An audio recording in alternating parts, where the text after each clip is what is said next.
Hello बच्चों, आइए इस प्रश्न को देखते हैं। प्रश्न में हमसे पूछा गया है कि कीटों में श्वसन रिक्तस्थान के द्वारा होता है। सबसे पहले हम बात करते हैं प्रश्न से संबंधित मुख्य अवधारणा के बारे में, जो कि संबंधित होगा कीटों में श्वसन। कीटों में श्वसन। अब यदि हम इसको समझना चाहें तो इसको एक चित्र के द्वारा हम समझ सकते हैं। मान लीजिए यह कोई कीट है और कीट की यदि हम आंतरिक संरचना को समझना चाहें तो इस प्रकार से हमें दिखाई देगा।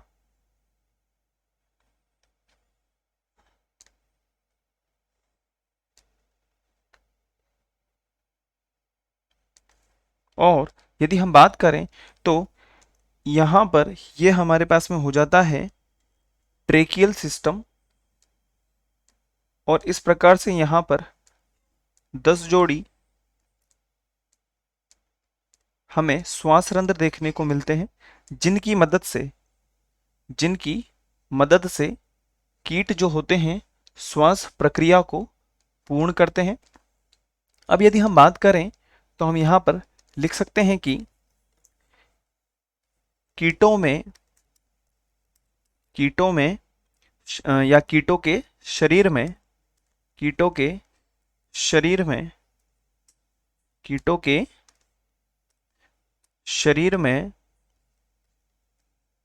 नलिकाओं अर्थात श्वास नलिकाओं, हम यहां पे लिख सकते हैं श्वास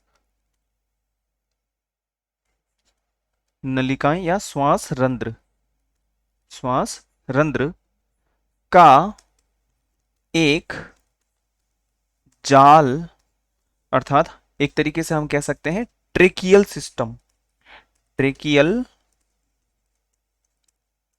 सिस्टम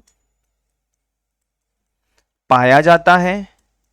ट्रेकियल सिस्टम पाया जाता है। इसको हम जो है बिल्कुल साफ लिख देते हैं। ये होता है हमारे पास में श्वास रंध्र।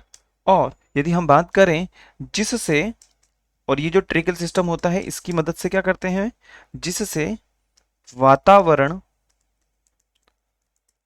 की वायु उनके शरीर में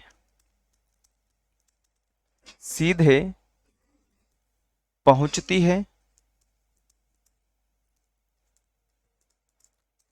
जिससे गैसों का आदान प्रदान होता है।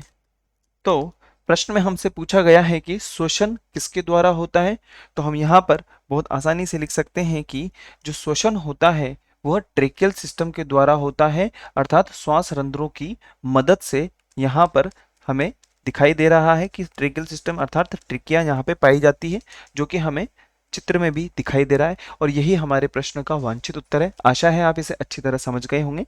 धन्यवाद।